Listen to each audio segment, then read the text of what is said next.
back tonight. Welcome back tonight. Oh, you all act like you ate too many hot dogs and cotton candy today, huh? Oh, what a day. It's not even over yet. Day full of adventure. It's always the Lord's Day. It's so full of adventure. We got to serve our community, get a lot of invites into our vacation Bible school.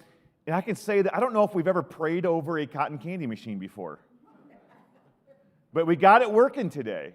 And that cotton candy machine has served more people in White Lake. It's given diabetes to more people in White Lake than anybody. But we did it. And it's been a great day, and I'm glad you're here to close out the day. I feel like a little bit of a hypocrite. I feel like I should take my own sermon advice from this morning and just take a nap and get something to eat. But I guess we'll feast on God's Word tonight is what we'll do. First, I ask you to open your Bibles to Hebrews chapter 11. Hebrews chapter 11, as you're turning there, because we're going to see a very powerful yet short snapshot of faith as we go through our faith chapter here. And, it's interesting to think about when we get to heaven who we want to talk to, or maybe kind of our heroes of the faith, like Peter, post-Pentecost Peter. How brave he was. Sometimes we think, I want to be like Peter. I want to stand up in front of everyone and just eloquently proclaim the truth of the gospel to people, or maybe like Paul, where Paul had this grand conversion. He's able to go before kings and tell the truth, or even John and this marvelous revelation, or maybe even Old Testament. Maybe your hero of the faith is Daniel. Can you imagine going in that lion's den? It's really too bad that they didn't have their phones and social media. Can you imagine the Instagram of Daniel in the lion's den? I mean, could you imagine? That'd be awesome, Felt in danger, may delete later, I mean, that must have been incredible. Or even David before Goliath.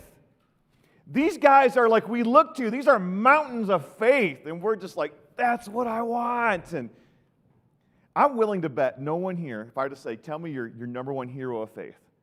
If I could say, give me your top 5. If I could say, maybe give me your top 10, would I be right in assuming that Isaac would not be on your top 10? Stop and think for your Bible knowledge. What exactly did Isaac do? We can talk about Abraham. We can talk about Jacob. We can talk about Joseph. What did Isaac do? Right? Isn't that interesting? And here we have a verse. This is Isaac here. And by the way, let me just read verse 24. By faith, Isaac blessed Jacob and Esau concerning things to come. And we look at that, we go, okay, well, at first glance, this is him blessing, it's a man blessing his son. And to us, we don't really, like, okay, but where's the lions? Where's the giants, right? Like, but this is what's really cool. I just want to get this point across before we go any further. I think this is really cool. Maybe for us, when we go, yeah, Isaac, cool, man. Good job, Isaac. But to God, it's a big enough deal where he put it in his word in Hebrews chapter 11. I'm just so thankful that we have a God who sees differently than we see. This is a big thing. I just want to say, for those of you who feel like, I've been serving the Lord, I've been faithful, there's battles behind the scenes, where's my attaboy? Where's my recognition from the pulpit? Where is everyone? Maybe nobody sees what God sees. And he appreciates, even if nobody values your faith, God values your faith. I just want to say, I just think that's great when we read this. And we go through, because I can imagine, you ever seen the meme that has all the lunchroom tables set up? And there's like Apostle at one of them, Daniel at one of them. Say, where would you sit your first meal in heaven, right? Poor Isaac might be by himself. But what he did was important to the Lord. And so we're going to look at his faith as we continue our study in Hebrews chapter 11. And what I want to see is this was prophetic faith in action. Real faith doesn't just survive the moment, it shapes the future. This is something, as we see here, by faith, Isaac blessed Jacob and Esau concerning things to come, the future. So here's the big picture. And I think this is so important. I'm telling you, I'm wrestling with this now in my own life, realizing that faith now yields dividends in the future. Sometimes the results aren't right away. Sometimes the work is now by faith, and there might be areas of faith where I need to get busy about sacrificing for and staying faithful that I'll never see the fruit of, but my children will. In church, there's areas where we need to be faithful, It's Oxbow Baptist Church, and I stand here and say, church, God needs us to do this. And you go, well, what do we get out of it? Nothing. But we're going to set the next generation and the generation after them further ahead for them. Okay? That's worth it. And this is what he's saying here. This is something concerning things to come. We have to do that. And so that's our big picture. Let's look at lessons for our faith as we run forward. Lessons for our faith. And again, we got to look beyond just the right now. That's the way we are. We want immediate results, don't we? We want immediate results. I want to put money in the stock market and wake up tomorrow and be a billionaire. It makes me sick sometimes. I look at like the gold, how gold increases. It's the greatest hedge against inflation, right? And it's like, man, when I was 6 months old, if I just would have put everything in gold, right? When the tooth fairy came, if I just would have put that in gold, right? And boy, I'd be so faithful. I want to wake up tomorrow. I just want to be able to do something simple right now and have it work dividends right now, right? But listen, that doesn't always work that way. We'll talk a little bit about that. But let me get 3 points through as we look at this text, and I pray it challenges our faithfulness as we strive to run forward this year. And number one, what we see out of this text, and I want you to turn your Bibles to Genesis 27. As much as I want to stay in Hebrews, we need to get into Isaac's story. We got to get into Isaac's story. And by the way, if you were able to have lunch with Isaac in heaven, I imagine you won't be, Isaac, tell me about blessing Jacob and Esau. No. Isaac, what was it like when your dad almost killed you, right? That's where we would be, He's like, yeah, it happened. Don't want to talk about it. All right. Faith that sees beyond the physical. Faith that sees beyond what we see. We got to look ahead. By faith, Isaac blessed Jacob and Esau concerning things to come. Look at chapter 27 of Genesis. We see this story. Let me read a little bit. We'll make some application. I'll try to explain it. But the first 4 verses of chapter 27 says, it came to pass that when Isaac was old, okay? He's old. His eyes were dim. How dim? So that he could not see. We call that being blind, all right? He's old. He's blind. He called Esau, his oldest son, said to him, my son. And he said unto him, behold, here am I. He said, right now, or behold now, I am old, and I know not the day of my death. Now therefore, take, I pray thee, thy weapons, thy quiver, and thy bow, go out to the field and take some venison, and make me savory meat, such as I love, and bring it to me that I may eat, and my soul may bless thee before I die. That's every dad's dream right there, right? Son, go out in the woods, go kill me something, I'll bless you, and I'll die, right? All right, that's where we start out here. And he's going to see beyond this. Now Isaac was physically blind. We got to get that to point. He's not just dim. He's not seeing shadows. He's done. He can't see nothing. We'll see how blind he is in just a moment. But faith gave him spiritual sight. He's old. He's weak. He's near death. But he trusted God's promise to Abraham would continue. He understood that the blessing was not cultural, it was covenantal. And so we talk about, well, what was this blessing? What was this all about? This is something that's very important because God said to Abraham, I'm going to bless you. People who bless you, I'll bless them. And people who curse you, I'll curse them. You're going to be blessed. This blessing went from Abraham. It went to Isaac. And so now we see this bloodline continuing. It has to go from Isaac to what normally would be the eldest son. It usually would be Esau. But we'll see how things get a little messed up in just a moment. But see, walking by faith today is more than what we see now. It's what God says will come.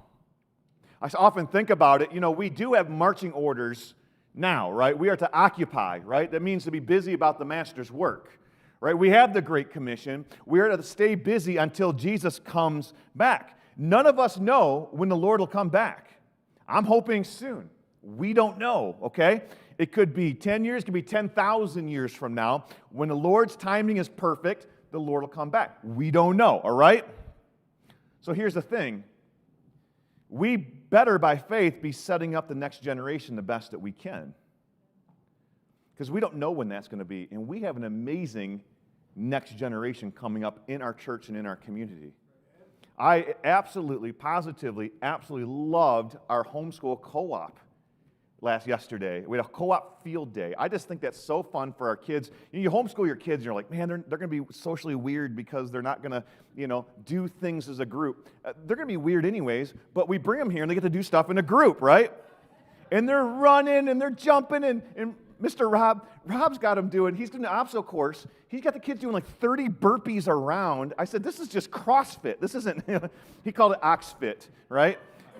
That's what he called it. And he's got these little kids, and they're doing this obstacle course, and they're doing all this fun stuff. I'm looking at these kids, and the coolest thing was at the very end, we went through and we gave them awards for everything. They said, okay, this one was the fastest, this one jumped the furthest, all this. And then at the very end, Pastor Josh got up, and he says, I got rewards for this one. He had, you ready for this, people? This is amazing. You're going to make you wish you were in our homeschool co-op. $5 gift cards to McDonald's. That's what I'm talking about. He says, this is a special award for the kids that memorized. How many verses you guys memorized out of Romans 8, right? How many verses do you have to memorize? 8 verses. 8 verses out of. How many adults here have Romans 8, 1 through 8 memorized? 1 through 12? Chapter 12 or 8? Chapter 12, 1 through 8. Memorize them both. I don't know. All right. How many have that memorized? I'm just saying, isn't it amazing the spiritual discipline these children have? I'm really excited. My son told me on the way home today, he goes, Dad, I have a sermon idea for you. He says, you need to do a message on the 10 lepers and how a lot of them didn't come back. And I said, why don't you prepare a message on the 10 lepers? I want to see a 10-year-old preach with a message from God about the truth of His Word. I'm just really excited. I'm just saying, church, we don't know, but let's go ahead and set this generation up the best we can. I know Father's Day is coming up next week, right? So I don't want to get into a Father's Day message, but you know the problem we're having today with fathers is because they say yes to pleasure now, and it ends up being pain later for their family. You want to be a man of God, you need to say no to pleasure now and yes to pain now. That's being a man of God. You say, I don't like it. That's just the way it is. Deal with it. I mean, you can be one of those guys who never grows up, because Paul said, when I became a man, I put away these childish things. Some men never put away childish things. We have a whole generation now, they're my age, still suckling off their parents. Listen, go out. I don't like my job. That's why they pay you, Do it. That's what a man needs to do, because why do we do that? We do that for our families. We want to set them. I want to give my kids a better life than they gave me. I want to give the church a better church than what was handed to me. I say that, though. I don't want to give Pastor Josh a better youth ministry than I had, though. I want you to suffer still. That's the best ministry there is. I don't know why that is. I'm just a mean guy. But that's what we have to do. Are we training our eyes on the eternal or distorted by the immediate? Number 2, we see in this story that faith isn't always as neat and clear as we'd like it to be. This is a messed up family story. And this would make you happy, because a lot of us, there's areas in our families that are kind of messed up. And we wish they were another way. And I don't want you to think, well, because my family's this way, God can't use me or my faith doesn't matter. Look at this family. I got to read just a little bit here. We're going to jump. We're in chapter 27. I'm going to look at verse 18. And I'm going to read just a little bit further this time, but I want you to see the story of how, the problem is, Rebecca comes around and she goes, Jacob, by the way, that was her favorite son, was Jacob. They're twins. When you have twins, you're not allowed to have favorites. Despite what my daughter told you last Sunday night, I don't have a favorite child. Mommy is my favorite. And then all 3 of them, I love them the same, just in different ways, okay? So she says, hey, while your brother's out there hunting, I'll make up a meal. He'll never know the difference. But you go ahead and just make yourself a Bigfoot or a Sasquatch man, because apparently Esau was this hairy, stinky guy, and go in there and be like, hey, Dad, I'm Esau. He's blind. He can't see. And Esau goes, or Isaac goes, you sound like Jacob, but you smell like, are you feeling smell like Esau? He tricks, through Rebekah's plan, tricks Isaac and gets the blessings mixed up backwards. But there's a little bit more. It's not as easy as even that, okay? So look at, let's go chapter 7. Look at verse 18. 27, verse 18. And he came to his father, and he said, my father? And he said, here am I. Who art thou? And Jacob said unto his father, I am Esau, thy firstborn. I have done according as thou badest me. Arise, I pray thee, sit and eat of my venison, that thy soul may bless me. And Isaac said to his son, How is it that you found it so quickly, my son? He said, Because the Lord thy God brought it to me. And Isaac said unto Jacob, Come near, I pray, that I may feel thee, my son, whether thou be my very son Esau or not. And Jacob went near unto his father, Isaac his father, and he felt him, and said, The voice of Jacob's voice, but the hands are the hands of Esau. And he discerned him not, because his hands were hairy as his brother Esau's hands, so he blessed him. And he said, Art thou my very son Esau? And he, Jacob, said, I am. And he said, Bring it near to me, that I may eat of my son's venison, my soul may bless thee. And he brought it near to him. And he did eat. And he brought him wine, and he drank. And his father Isaac said unto him, Come near now, and kiss me, my son. And he came near and kissed him, and he smelled the smell of his raiment, and blessed him, and said, See, the smell of my son is the smell of a field which the Lord hath blessed. Therefore, God give thee of the dew of heaven, and the fatness of the earth, and plenty corn and wine. Let people serve thee, and nation bow down to thee. Be Lord over thy brethren, and let thy mother's sons bow down to thee. Cursed be every one that curseth thee, and blessed be he that blesseth thee. Verse 30, And it came to pass, as soon as Isaac had made an end of blessing Jacob, and Jacob was yet scarce gone out from the presence of Isaac his father, that Esau his brother came in from his hunting. And he also had made a savory meat, and brought it unto his father, and said unto his father, Let my father arise, and eat of his son's venison, thy soul may bless me. And Isaac his father said unto him, Who art thou? And he said, I am thy son, thy firstborn Esau. And Isaac trembled very exceedingly, and said, Who? Where is he that hath taken venison, and brought it to me? And I have eaten of all before thou camest, and have blessed him. Yea, and he shall be blessed. Okay, let's break this down just for a moment. We'll get into this. And this is kind of a messy story, right? There's trickery. There's things moving around. Mom's playing favorites. She's orchestrating things. Jacob's lying. He's a little bit of a trickster, and his will come back to him. But this is really kind of a mess up, and there's some regret here. Isaac's intention was to bless the oldest son, Esau. But God had chosen Jacob. In fact, he told Rebekah this back in Genesis chapter 25 and verse 23. He says, 2 nations are in your womb.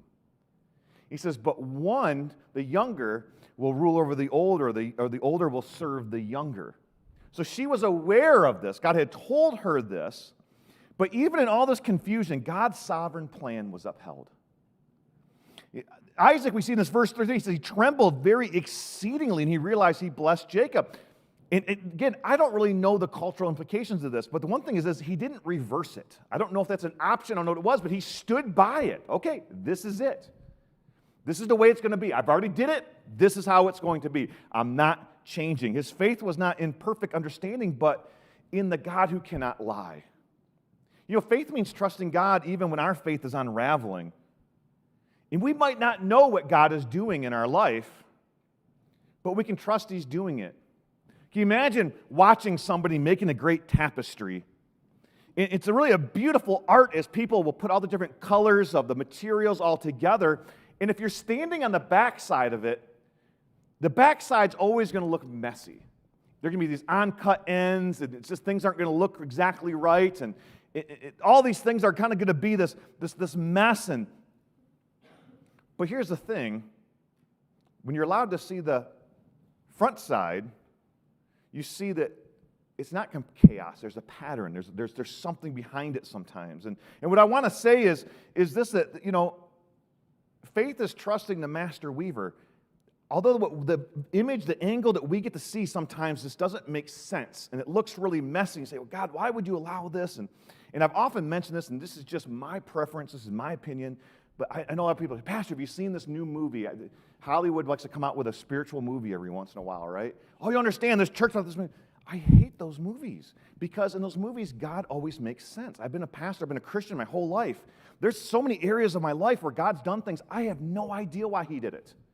And I feel it conditions us to only trust God when we understand what He's doing. And at the end of the movie, everything's in a tidy little bow, and everything works out fine, and everybody's happy, and God's little people are holding hands saying kumbaya. That's just not reality. Sometimes we don't see the results of our faith until much later on. All of a sudden, we see what God is doing. So we may not see the full picture from our side, but God never stitches without purpose.